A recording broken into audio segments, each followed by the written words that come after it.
Yiddishkeit. Often you might think that the reason why this is happening is because they have something against Yiddishkeit. But the truth of the matter is, when you dig a little bit deeper, it's not Yiddishkeit which they have a problem with. What they have a problem with is there was a problem with the shalom bayis in the family, or the child misunderstood something in the family and saw it as a problem. Often I will see children of shluchim who end up not becoming shluchim themselves. Rabbi Shagalow, first tell everybody, I can say what you do for Parnasa. Oh, well. No, I'm saying you say I started off with my Yud Shvat mode, so I was a little bit spiritual, bringing the letter of the Rebbe. Why are people coming to you? During the day, my job is I'm a psychologist. I work at private practice. I run 2 clinics, and my area of competence is working with borderline personality disorder here in Minnesota. I work with borderline personality disorder. That's mostly women. Women have difficulty with emotional regulation. They struggle with severe emotional dysregulation. What does that mean? What is that concept? I never heard that before. Which one? Borderline? Emotion regulation? In other words, their emotions are all over the place all the time. It's hard for them to stay stable. Now, please don't get me wrong. Us as men, when we interact with women, we think all women have problems with emotional dysregulation. But it's not true. Women do not have a problem with emotions. We have a problem with their emotions. There's a famous saying which goes, when a man says to his wife, "You're becoming hysterical," what he really means is, if you continue acting the way you are, I'll become hysterical. But they just project it on the other person, because women don't have a problem with their intense emotions, because that's how women live. They live in a place of intense emotion. They experience things very emotionally. Emotions is what drives a woman to action. But men are not like that. Men need to distance themselves from emotions to think clearly.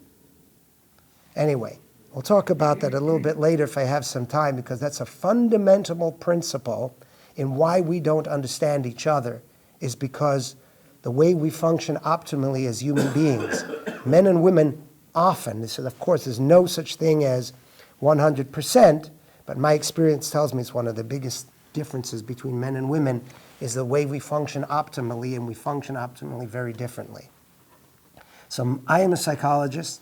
My area of expertise is borderline personality disorder, but I work with depression, anxiety, I work with addiction, multiple types of addiction.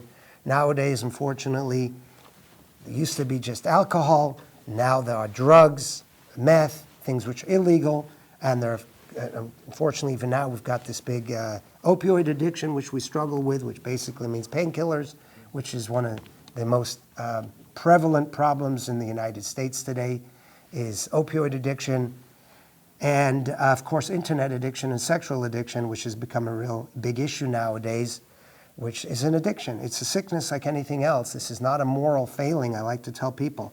Alcohol addiction is not a moral failing.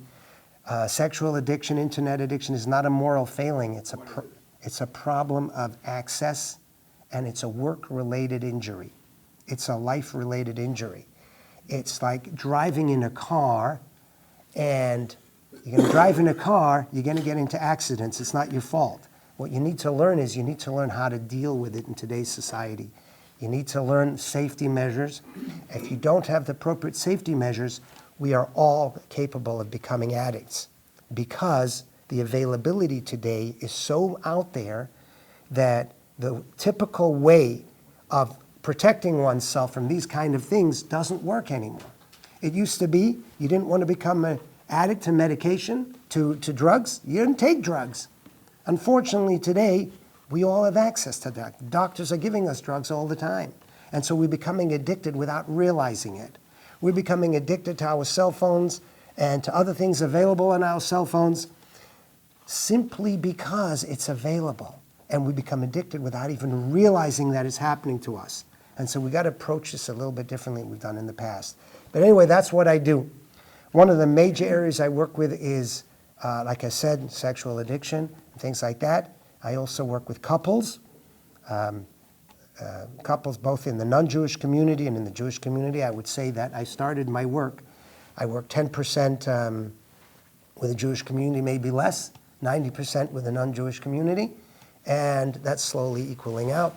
I do a lot of my work also with phone therapy, which is speaking to shluchim, speaking to religious Jews all around the world who don't have access to a face-to-face therapist, which is always ultimately better, but not always available. The kind of therapist they're looking for is not available, and so I do what is called either teletherapy or phone therapy. That's what I do. Could I ask you off the topic a question for a second? Why does a secular guy want to hear a scary-looking man with a beard what he has to say? You find that ever a reaction? Shagalow is not a scary-looking guy. I'm sorry. Why are they coming to a Jewish? I will tell you that that was my insecurity when I started to work in my profession. And I will tell you that it takes all of 30 seconds for me to get over it and for them to get over it. We both have to get over They it. don't think you're some religious fanatic? Not for 1 minute. The moment you show compassion to another human being, you have opened up a door. That person will treat you like a human being.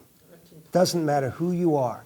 The minute just to give you an example, if you are on an elevator, try this exercise. If you're on an elevator, the first thing you do is you both stand like this, looking the other way. You turn around and you say to the person next to you, "It's a nice warm day today, isn't it?" Watch what will happen. First thing will look at you like you're crazy. No, absolutely not. In a moment, that person will say, "Wow, this person is opened up." And they'll start to talk to you, and they'll make a human connection. People are very caring, people are very open, and if you can show them that you're safe, people will talk to you. Anybody is like that. It is true. The minute they walk in, there's like a second of like this, "Oh, I wasn't expecting this," and then changes. Interesting that you asked it. I'll tell you a funny story later. I was going to ask maybe to add the exact opposite of what you just said. When you have a frum person, a Lubavitcher, going to a non-religious or non-Jewish counselor or therapist, just some of the training, you and I have talked about a little bit of this, some of their training is so antithetical to everything that we stand for. Your take, I know that you're a professional, you're not teaching Hasidus, but your take and your understanding has got, in my opinion, has got to be infinitely better than a person who's just, do whatever, someone who has no foundation in morals and ethics. Yeah, I'd like to say that that's true, but there are a lot of therapists out there who are genuine both ways. They'll do the same thing. They'll look at you, they'll look at me with a beard, and they'll be very accepting the same way in return. So I think it works both ways. Yeah, it's true that there's definitely an aspect which I probably bring.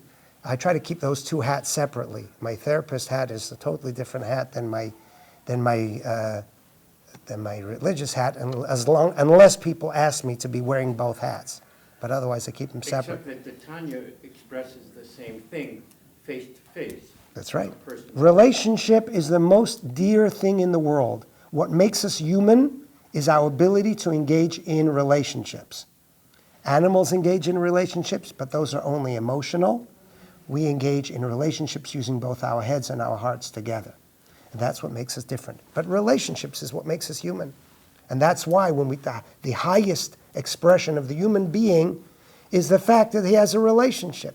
And that's why God, who's the greatest of all beings, we express our connection with HaKadosh Baruch Hu in the form of relationship, because relationship is the highest quality which we have. Back to what I was saying. So I work as a therapist, as a psychologist, and actually I've got two offices, one here in Twin Cities. I got one I work in Buffalo also. And I used to run groups doing a therapy called dialectical behavior therapy.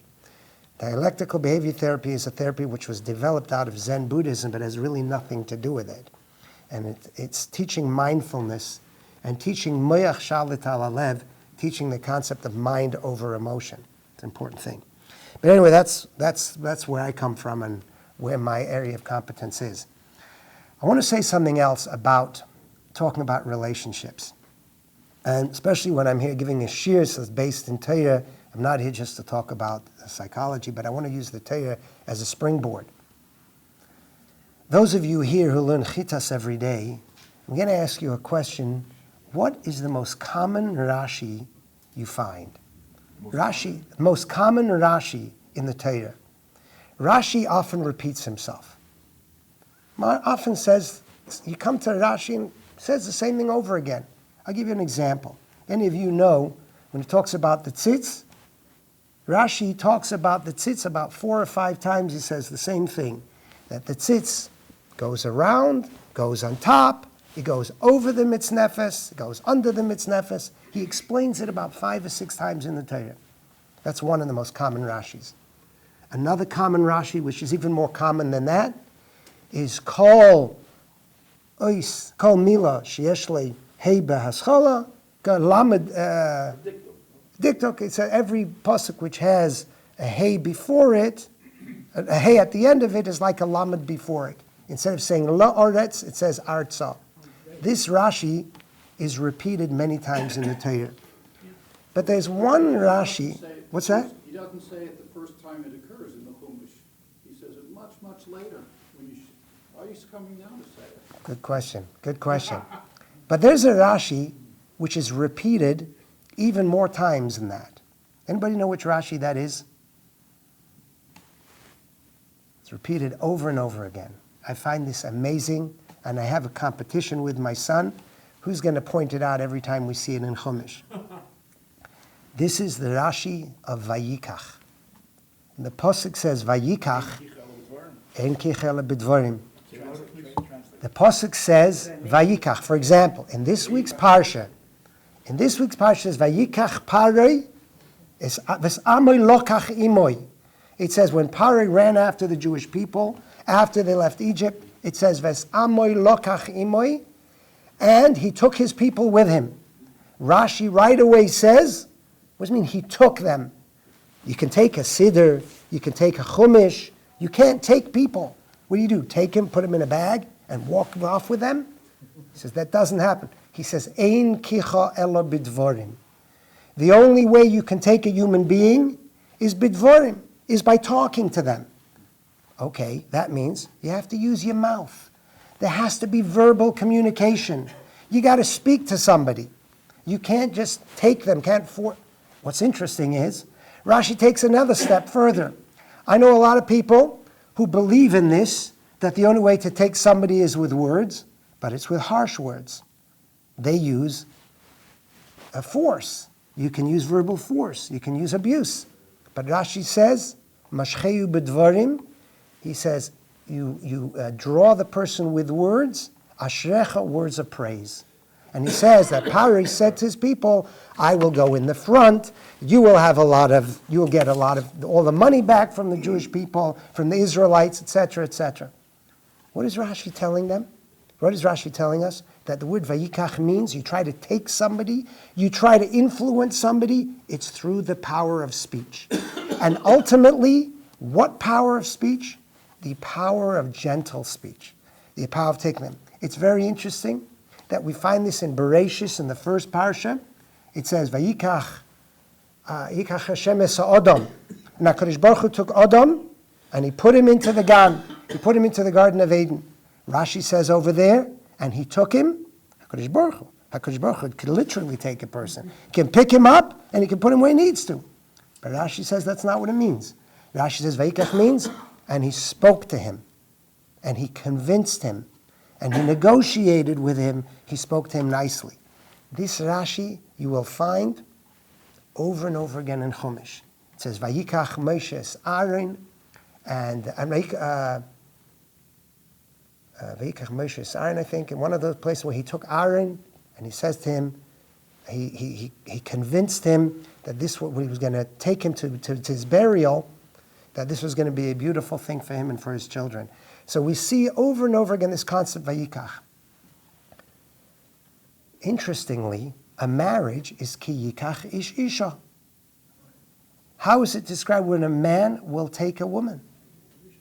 Kiddushin. It's kicha. The Gemara says, Ein kicha. Kicha mizdei Ephraim. It refers to purchasing with money. But that doesn't take away from the fundamental point which Rashi makes, that ein kicha ela b'dvarim. The money just represents a financial symbol of the fact that these two people have agreed to get married. That's what it is. The money is making it a financial transaction. But the underlying principle is the kicha. Taking a woman means talking to her, having a relationship with words. This is a hard thing for us, because if you look in a man's brain, the area of emotion is not connected to their mouths, to our mouths.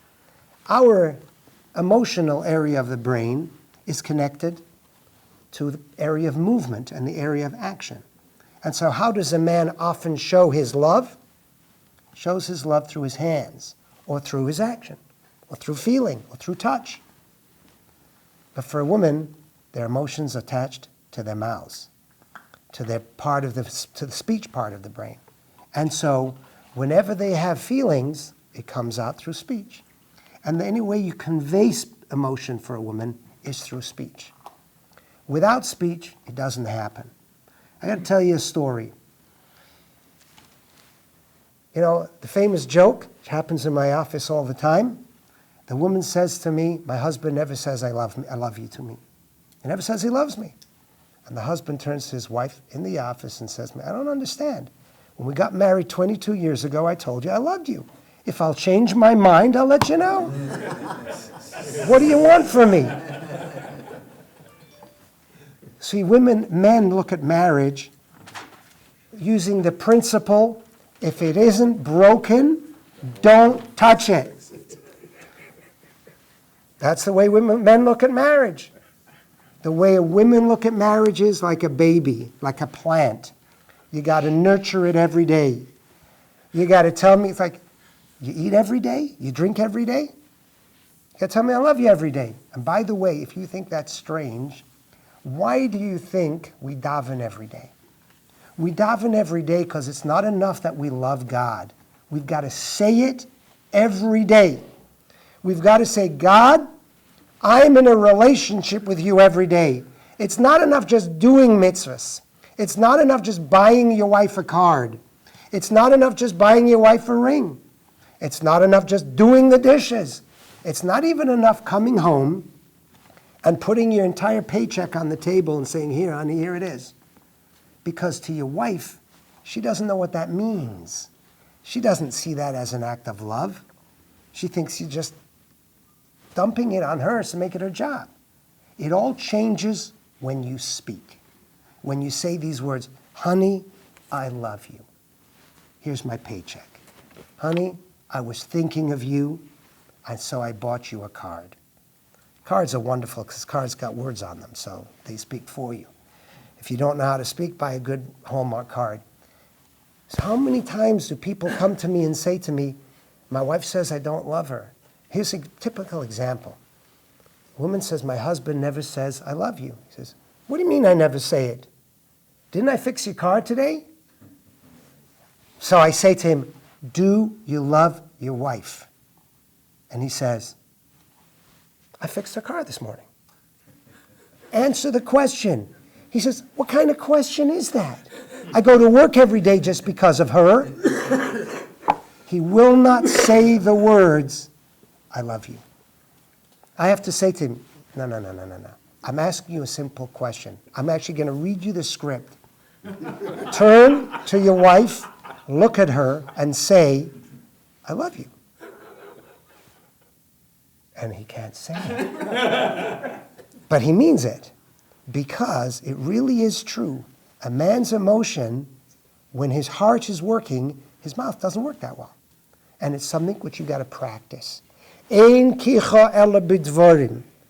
Kicha, marriage, a relationship has to be with words. You know, you can give your wife a ring, a diamond ring, and she will think you're just trying to buy her off. What you can do instead is you can go to the store and say to her, honey, I'm in the store. I was thinking of you. What can I buy you from the store? What would you like? she'll be the most excited person in the world. Why? Because you conveyed with words that you loved her, that you're thinking of her. And that's the most important thing. And that's shalom bayis. Ein kichel b'dvarim. We find it over again in the Chumash. The Rashi makes this concept of ein kichel b'dvarim. You've researched that, I mean, that is the most repeated Rashi. I can't prove that it's the most researched Rashi, most common Rashi. It says vayikach keira v'ispalag, but at the bottom it says, the last part Rashi says, he convinced them, he said, no, That's also word. at the end of the Koyach, the bottom, Rashi gives a pshat that Vayikach means that he convinced them, how are you letting Moshe take control, all of these things, etc. So he gives a lashon Vayikach. It's interesting that Vayikach is venosiv if it's talking about a thing, and it's a different lashon in Unklis when it talks about a human being. Kicha.